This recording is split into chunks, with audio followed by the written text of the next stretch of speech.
Historical background of Indian politics. भारतीय राज्य व्यवस्था का ऐतिहासिक पृष्ठभूमि। भारतीय राज्य व्यवस्था का जो है इतिहास क्या है? भारतीय राज्य व्यवस्था का जो वर्तमान में व्यवस्था है, भारत में जो राज्य व्यवस्था स्थापित हुई है उसका पृष्ठभूमि क्या है? कि भारत जो है काफी प्राचीन देश है और यहाँ कई तरह का शासन चला। मुसलमानों का शासन चला, उसके पहले वैदिक था, उसमें मनुस्मृति पर आधारित शासन चला, चोरों का चला, मौर्य, बहुत सारे जो है शासन चला है। लेकिन वर्तमान में जो लोकतांत्रिक व्यवस्था है, जो राज्य व्यवस्था स्थापित हुई है भारत में, वह जो है उसका इतिहास क्या है? क्या केंद्रीयकृत जो शासन व्यवस्था भारत में स्थापित हुई उसका आधार क्या रहा, या उसका जो है ऐतिहासिक पृष्ठभूमि क्या रहा? तो देखते हैं इस पर अगर बात करें, खास करके अगर इंडियन पॉलिटिक्स की, तो सीएससी तो हो या स्टेट पीसीएस हो, दोनों में मेन राइटिंग बहुत जो है महत्वपूर्ण होता है। दोनों का मेन राइटिंग में हर एक टॉपिक जो है महत्वपूर्ण होता है और हर एक टॉपिक को कवर करना जरूरी होता है। ठीक है, तो देखिए हिस्टोरिकल बैकग्राउंड। अब भारत में बहुत सारे शासन में, पहले मुगल का शासन चल रहा था, मध्यकालीन भारत में मुगल शासन चल रहा था। मुगल शासन, मध्यकालीन भारत, मध्यकालीन भारत आते मुगलों का शासन है। मुगलों का शासन है 1498 में जो है पुर्तगाली आया। कौन आया था? पुर्तगाली आया। राज्य व्यवस्था का भी जो है राजतांत्रिक व्यवस्था चल रहा है। पुर्तगाली आया 1600 में। British east India company, east India company Bharat आता है। कंपनी भारत आता है,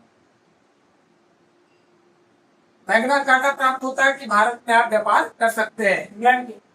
उसके बाद जो है इससे समस्या आरंभ होता है। सब जितने भी विदेशी थे, जितने भी यूरोपीय जो कंट्री के उपनिवेश थे या जो व्यापारी थे, उसको हराने के बाद ब्रिटिश ईस्ट इंडिया कंपनी चाहता था कि भारत में जो है लगान फ्री, लगान मुक्त जो है व्यापार, यहाँ जो है टैरिफ ना लगाए।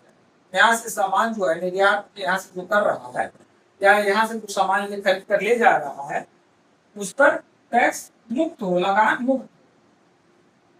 तो इसके लिए उसे जो है शासन, भारतीय शासन व्यवस्था में घुसना जरूरी था। दो महत्वपूर्ण लड़ाइयां हुई। 1757 की लड़ाई और 1765 की लड़ाई। बहुत इंपॉर्टेंट था भारतीय राज्य व्यवस्था के लिए। जो आधार क्या रखा गया वर्तमान राज्य व्यवस्था का, ये दोनों लड़ाइयों पर निर्भर करता है। ठीक है, 1757 की जो लड़ाई हुई, प्लासी की लड़ाई, प्लासी का युद्ध हुआ और 1765 में बक्सर का युद्ध, बक्सर का युद्ध हुआ।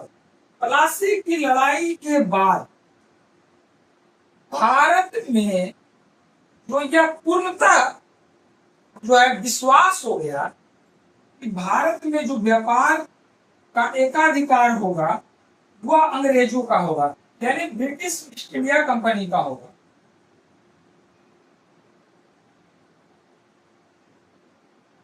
और 1765 की लड़ाई, बक्सर का युद्ध, से को जीतने के बाद भारत में ईस्ट इंडिया कंपनी का सत्ता स्थापित हो गया। इसके बाद जो है सत्ता स्थापित। तो अगर कह सकते हैं इतिहास में कि प्लासी का युद्ध जो जीता था वो भारत ने सत्ता का द्वार को खोल दिया था। और 1765 को जो लड़ाई हुआ था, 1765 की बक्सर का युद्ध, इस युद्ध के बाद जो है भारत में सत्ता स्थापित हो गया। अब सत्ता स्थापित कैसे हो गया? बंगाल, बिहार का जो दीवानी अधिकार था, दीवानी अधिकार अधिकार किसको दे दिया गया? कंपनी को दे दिया गया कि आप जो है दीवानी अधिकार, आप जो है यहाँ से टैक्स वसूल सकते हैं। आप जो है यहाँ से टैक्स वसूलिए। यहाँ से टैक्स वसूलना शुरू किया। उसके बाद जो है भारत में सत्ता स्थापित हो गया है अंग्रेजों का। 1765 की लड़ाई के बाद अंग्रेज अपना वर्चस्व बढ़ाते गए, इतना वर्चस्व बढ़ गया। उसके बाद जो है 1857 में महत्वपूर्ण तिथि है, वर्ष है 1857 में क्रांति हुई। और इस क्रांति के बाद जो है भारत में क्राउन का शासन चला गया। अब कंपनी का शासन की जगह क्राउन का शासन आ गया। क्राउन का शासन आ गया। उसके बाद जो है 1947 में लगभग 90 साल के बाद, 90 साल के बाद भारत में तो या 15 अगस्त को आजादी मिला। भारत को जो है 15 अगस्त 1947 को आजादी मिला, 90 साल के बाद। अब इन 90 साल में जो है एक राजतांत्रिक या जो है एक राज व्यवस्था स्थापित हुआ, जो वर्तमान राज व्यवस्था का स्वरूप था, जो ऐतिहासिक पृष्ठभूमि था। चलते हैं, देखते हैं इस पे, इसको नोट करिए।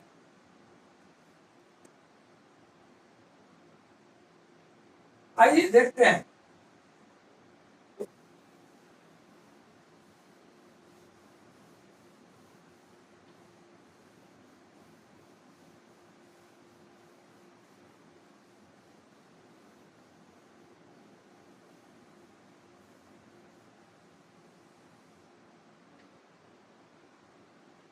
इसमें जो है अगर बात करें 1757 से 1757 से 1757 या 1773, 1773 से, क्योंकि 1773 में पहला रेगुलेटिंग एक्ट आया था। 1773 से 1947 तक का काल अंग्रेजों का काल रहा। इसको दो पार्ट में भाग बांटते हैं, दो पार्ट में बांटेंगे। पहला पार्ट जो आएगा कंपनी का शासन, कंपनी का शासन, ब्रिटिश ईस्ट इंडिया कंपनी का शासन जो रहा 1773 से 1858 तक, 1773 से 1858 तक। और 1858 से 1947 तक का जो काल रहा वो क्राउन का रहा। क्राउन का शासन यानी इंग्लैंड का डायरेक्ट क्राउन, इंग्लैंड के महारानी का शासन। ठीक है, ये दो भागों में बांटे।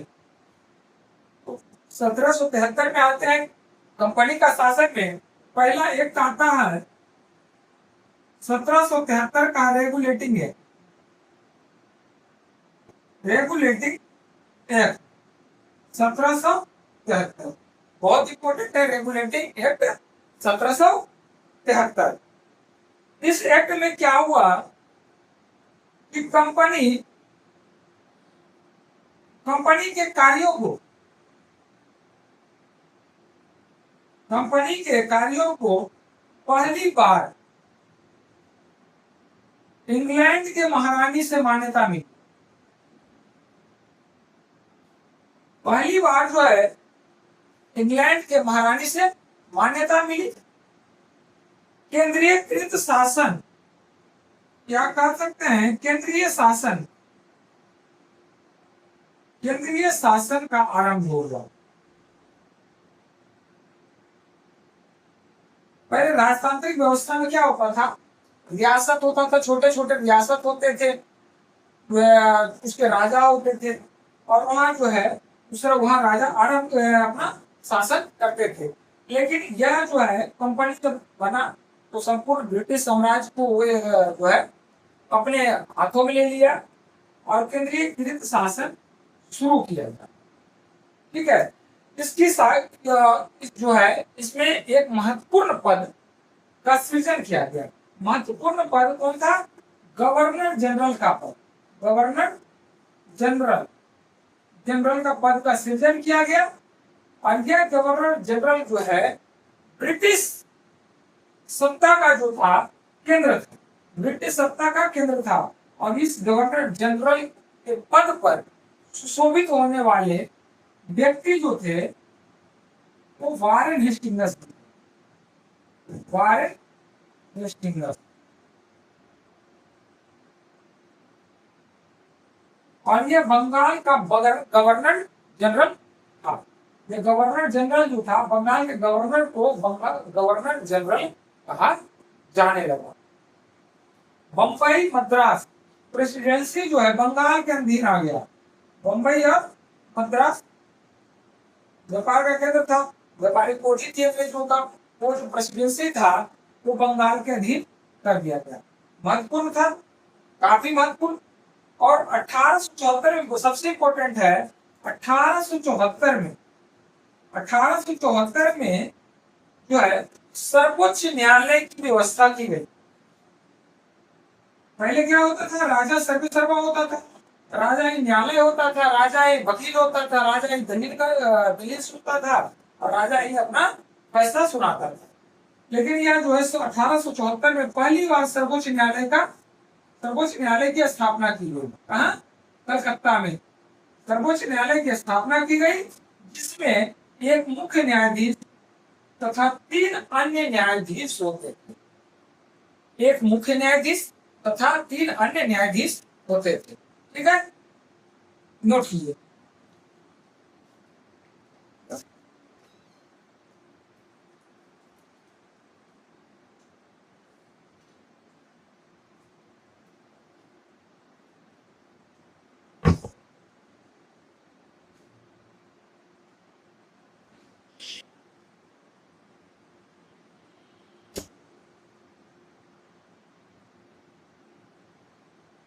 और इसमें इम्पोर्टेंट है एक जो है गठन किया गया कोर्ट ऑफ डायरेक्टर्स, निदेशक मंडल की स्थापना की गई। बहुत इंपॉर्टेंट है कि निदेशक मंडल की स्थापना किस गवर्नर या जो है किस एक्ट के तहत किया गया? तो किस एक्ट के तहत किया गया? निदेशक मंडल की स्थापना 1773 का रेगुलेटिंग एक्ट के तहत निदेशक मंडल का स्थापना किया गया। उसके बाद जब आता है 1781 में एक एक्ट आता है। 1781 में एक एक्ट आता है जिसे एक्ट ऑफ सेटलमेंट कहा जाता है। उसके बाद इसके जो है सुधार के लिए एक एक्ट आता है जिसे कहा जाता है पिप्स इंडिया एक्ट। 1784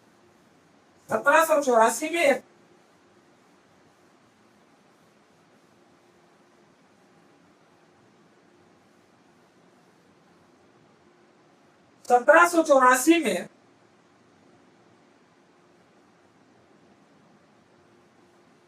1784 में एक्ट आता है पिप्स इंडिया एक्ट।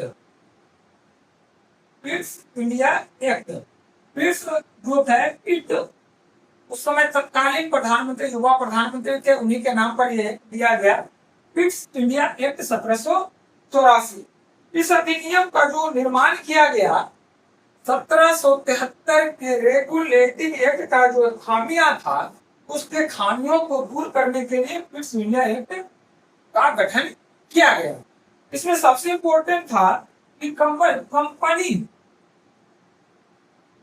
कंपनी के राजनीतिक, अब तो राजनीति में घुस गया था, राजनीतिक मामला और व्यापारिक मामला दोनों को अलग अलग अब देखना अलग अलग किया गया। कंपनी के राजनीतिक तथा व्यापारिक मामलों को अलग अलग किया गया, अलग अलग अलग किया गया। ठीक है, कंपनी का जो राजनीतिक मामला था वो कौन देखता था? जो निदेशक मंडल था, बोर्ड ऑफ डायरेक्टर्स। निदेशक मंडल, निदेशक मंडल का काम था व्यापार देखना, व्यापारिक कार्यों को देखना। और एक जो है था एक अलग जो राजनीतिक मामलों को देखने के लिए गठन किया गया कमेटी का, उसे कहा गया board of control. Board of control, board of control.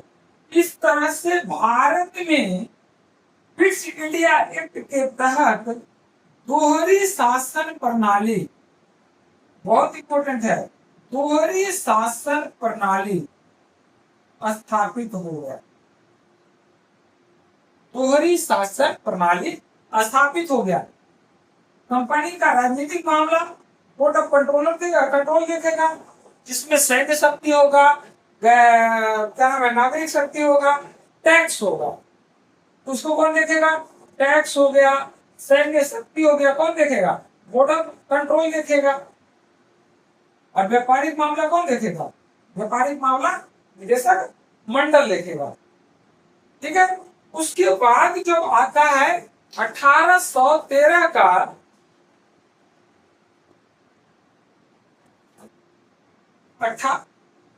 Note कीजिए,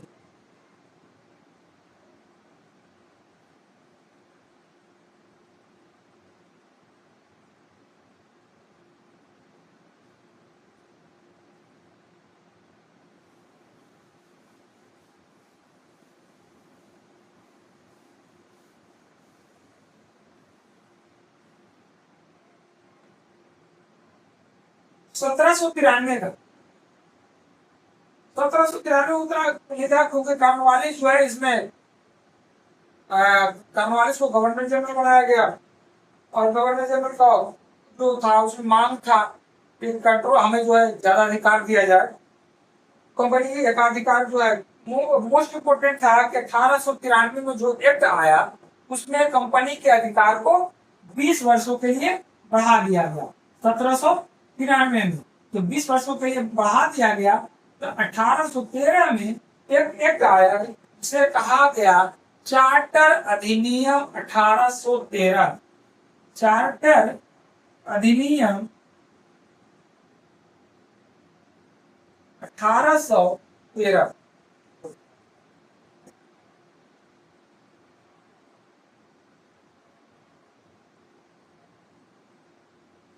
इसमें जो है क्लियर क्वालिटी अगर पढ़िए तो काफी जो है इंटरेस्टिंग विषय है।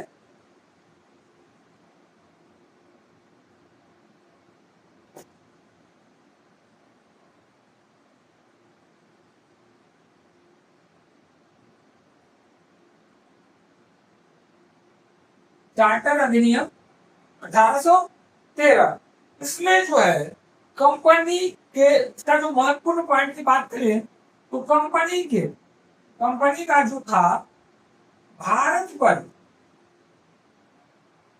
व्यापार का एकाधिकार को समाप्त कर दिया, एकाधिकार को समाप्त कर दिया। और बहुत सारे कंपनियां जो है भारत में व्यापार के लिए ब्रिटेन से आने लगे, यूरोप से आने लगे। और इस पे जो है लेकिन एक चीज था, चाय और चीन के साथ व्यापार पर एकाधिकार बना, व्यापार पर एकाधिकार किसका बना रहा? ईस्ट इंडिया कंपनी का एकाधिकार बना रहा। चाय और चीन के साथ जो है व्यापार पर एकाधिकार बना रहा। ब्रिटेन, इसमें जो महत्वपूर्ण, सबसे महत्वपूर्ण हो गया कि ब्रिटेन की सत्ता, ब्रिटेन का जो क्राउन का सत्ता था, ब्रिटेन की सत्ता का प्रभुत्व स्थापित हो गया।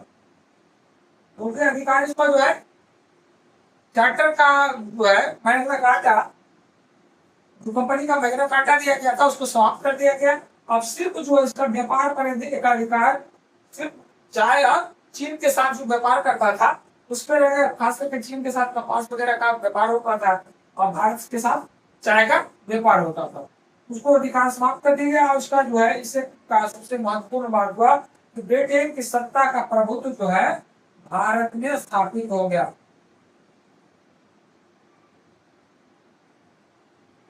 स्थापित हो गया। अगला पॉइंट की अगर बात करते हैं तो इसमें जो है इस एक्ट के तहत ईसाई मिशनरियों को भारत आने की मान्यता मिल गई। अब भारत आने की मान्यता मिल गई तो भारतीय संस्कृति में वो घुस गया, भारत की शिक्षा में घुस गया, भारत का जो संस्कृति था, धर्म था, उसमें जाकर के ये मिल गया। सबसे इम्पोर्टेंट था, एक और महत्वपूर्ण इसमें पॉइंट बनता है, इसमें स्थानीय व्यक्तियों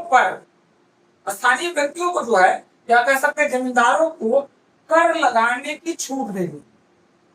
स्थानीय व्यक्तियों को, जो महत्वपूर्ण व्यक्ति था, कर लगाने की छूट दी गई।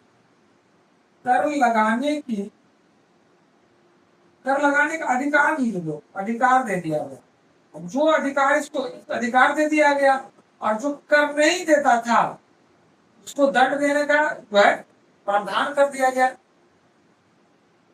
यानी जमींदारी व्यवस्था को पूरा तरह से अब यह जकड़ना शुरू हो गया। इस एक्ट के तहत 1813 का एक्ट के तहत, उसके बाद इसके सुधार के लिए आता है 1833 में एक्ट, जिसको कहा जाता है चार्टर एक्ट 1833, 1833 चार्टर अधिनियम 1833 बहुत महत्वपूर्ण है। 1833 का जैसे भारत शासन अधिनियम 1935 महत्वपूर्ण है, उसी तरह से 1833 का चार्टर अधिनियम महत्वपूर्ण है।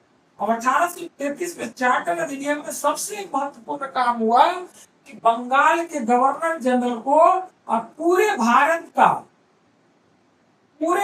यानी ब्रिटिश भारत के अधीन जो था ब्रिटिश भारत, पूरे भारत का गवर्नर जनरल कहा जाने लगा।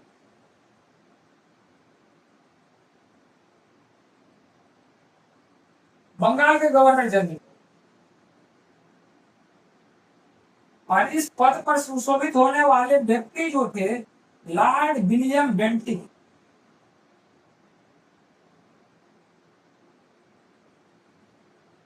लॉर्ड विलियम बेंटिंग, और इस व्यवस्था के बाद जो है भारत में पूर्णतः एकात्मक या जो है केंद्रीय शासन का आरंभ हो गया, पूरा सेंट्रलाइज। भारत में जैसे भारत का जो सेंट्रलाइज का जो सिस्टम है, पूरा केंद्रीय शासन का, उस व्यवस्था का जो उसी तरह का व्यवस्था जो है 1833 का चार्टर अधिनियम के तहत लाया गया। और पूरे जो ब्रिटिश प्रांत का भारत था, ब्रिटिश अधिकृत भारत था, उसका जो है गवर्नर जनरल कहा जाने लगा। उसका जो पद हुआ सर्वोच्च पद, भारत का गवर्नर जनरल हुआ। अब बंगाल का गवर्नर जनरल नहीं रह करके पूरे भारत का गवर्नर जनरल कहा जाने लगा। बंबई और मद्रास का जो शक्तियां थी, विधायी शक्तियां, उसको छीन लिया गया। पॉइंट बना दो, बंबई और मद्रास प्रेसिडेंसी की विधायी शक्तियों को छीन लिया गया। विधायी शक्तियों को समाप्त कर दिया गया।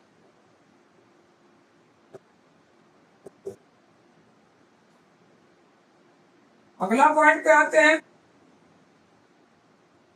कंपनी का जो है व्यापार पूरी तरह से समाप्त हो गया। अब वह जो है प्रशासनिक बन गया। अब कंपनी कंपनी नहीं रहा, अब यहाँ का रूलर हो गया। 1833 का जो एक्ट था, इसके तहत अब अंग्रेज व्यापारी नहीं रह गए थे, अब वह प्रशासक बन गए थे। अब वह क्या बन गए थे? प्रशासक। यहाँ का राजा बनना शुरू हो गए थे, राजा हो गए, जिसकी नियुक्ति ब्रिटेन के महारानी के द्वारा किया जाता। प्रशासक बन गए। लेकिन अभी सत्ता जो है कंपनी के हाथों में ही था, अभी कब क्राउन के हाथों में सत्ता नहीं गया था। 1833 के एक्ट के तहत एक और महत्वपूर्ण घटना हुई। सिविल सेवा में या सिविल सेवा की परीक्षा के लिए, सिविल सेवा की परीक्षा के लिए खुली प्रतियोगिता का आयोजन किया गया। खुली प्रतियोगिता परीक्षा के आयोजन की बात प्रयास किया गया। का प्रयास किया गया, प्रयास किया गया। लेकिन बोर्ड ऑफ जो है, इसका प्रयास था कि किसी भी भारतीय को कंपनी के उच्च पद पर जाने से रोका नहीं जा सकता है या वंचित नहीं किया जा सकता है। लेकिन समस्या आई, बोर्ड ऑफ कंट्रोल जो है, नहीं, बोर्ड ऑफ जो डायरेक्टर्स था, निदेशक मंडल, वो विरोध किया। फलतः इसको क्या करना पड़ा? बंद करना, इसको जो है बंद करना पड़ा। ये बहुत महत्वपूर्ण था। जो है 1833 का चार्टर अधिनियम, जैसे जो है 1935 का भारत शासन अधिनियम पूरा अपने आप में एक क्लास बनेगा, उसी तरह से 1833 का जो चार्टर अधिनियम है अपने आप में बहुत महत्वपूर्ण है। अगला चले, 1833 के बाद आ गया, बीच में और पढ़ी है, 20 साल के बाद आया 1853 में जो एक्ट आया, चार्टर अधिनियम 1853। चार्टर अधिनियम 1853। अब जो है इसमें सबसे इंपॉर्टेंट है कि पहली बार जो है गवर्नर जनरल के विधायी परिषद,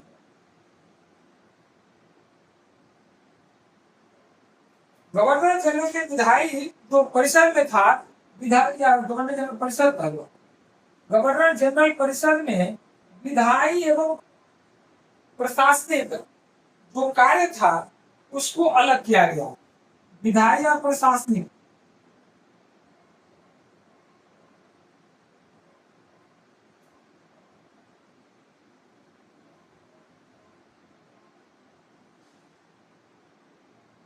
विधायी और प्रशासनिक कार्यों को अलग किया गया, राइट। और इसका जो है, इसके तहत 6 नए सदस्यों को जोड़ा गया, जिसे कहा गया 6 नए सदस्यों को जोड़ा गया, जिसे कहा गया 6 नए पार्षद, किसको कह सकते हैं? पार्षद जोड़ा गया, जिसे कहा गया विधान पार्षद, या यूं कह सकते हैं कि विधान परिषद, विधान परिषद का गठन किया गया। और यह विधान परिषद सेम उसी तरह से काम करता था जिस तरह से ब्रिटेन में जो है संसद काम करता था। इसके जो 4 सदस्य थे, प्रांतों से जो है नियुक्त किए गए, चुनाव किए गए। प्रांत कौन कौन से थे? आगरा, मद्रास, बंबई और बंगाल से एक एक सदस्य का चुनाव किया गया। और सेम उसी तरह से काम करता था जिस तरह से ब्रिटेन में संसद काम करता था। बात बहुत महत्वपूर्ण है। 1833 में सिविल सेवा का जो प्रयास किया गया था, 1853 में इसको चालू कर दिया गया। 1853 के एक्ट में सिविल सेवा के लिए खुली प्रतियोगी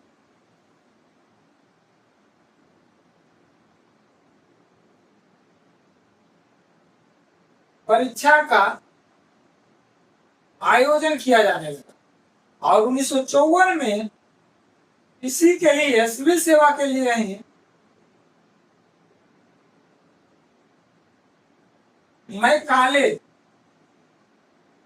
आयोग का गठन किया गया। बहुत इंपॉर्टेंट है, 2 बार क्वेश्चन पूछ चुका है। मैकाले आयोग का गठन किसके लिए किया गया था? मैकाले आयोग का गठन जो है सिविल सेवा से संबंधित जो था उसके लिए किया गया।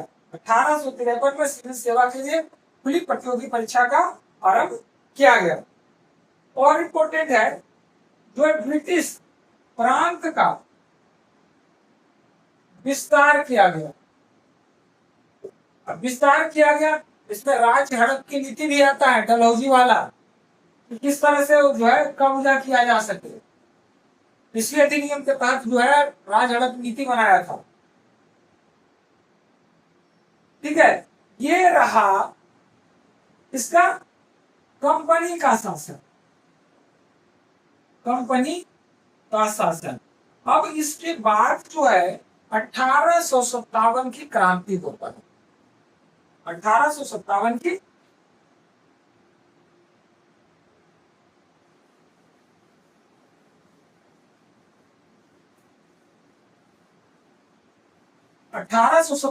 क्रांति होता है और उसके बाद जो है एक नया जो है राज व्यवस्था का नया अध्याय शुरू हो जाता है।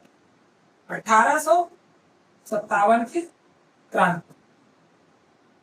क्रांति के बाद अब सीधे जो प्रभावित हुआ, अब इंग्लैंड के ब्रिटेन के महारानी जो है वो जो है ढूंढने लगे। जो इतना बड़ा इनकम आ रहा था भारत से, आय बंद हो जाएगा, हमारा जो उपनिवेश था उपनिवेश बंद हो जाएगा, बिगड़ जाएगा, या उपनिवेश हट जाएगा, कब्जा किसी और का हो जाएगा। तो कंपनी के ये जो है सीधे अपने सत्ता को अपने हाथों में ले लिया और शासन होता है क्राउन का शासन। उसके बाद जो आता है 1858 का अधिनियम। 1858